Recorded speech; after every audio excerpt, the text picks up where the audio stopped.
আমার গবের বান্ধবী যখন স্কুল টিচার হয়। যাক, অবশেষে টিচার তো হতে পেরেছি।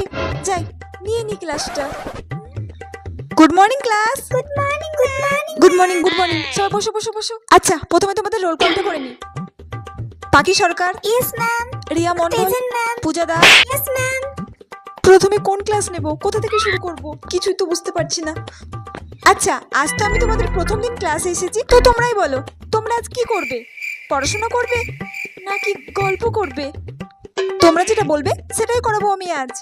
ম্যাম তাহলে অঙ্ক করা। অঙ্ক? ইস, অঙ্কে তো আমি একদমই কাঁচা। কি করব? আমি তখন কিছুই পারবো না। আচ্ছা ঠিক আছে ঠিক আছে, তাহলে আমি তোমাদেরকে আজকে অঙ্কই করাবো। আমি তাহলে প্রথমে তোমাদেরকে কিছু প্রশ্ন করছি। এই তুমি বলো তো, 5 আর 7 কত হয়? তো সোজা ম্যাম, 12 হয়। 12? ইস, ঠিক বললাম না ভুল বললাম? আমি তো কিছুই বুঝতে পারছি না। কি করব? একটু বলে নি।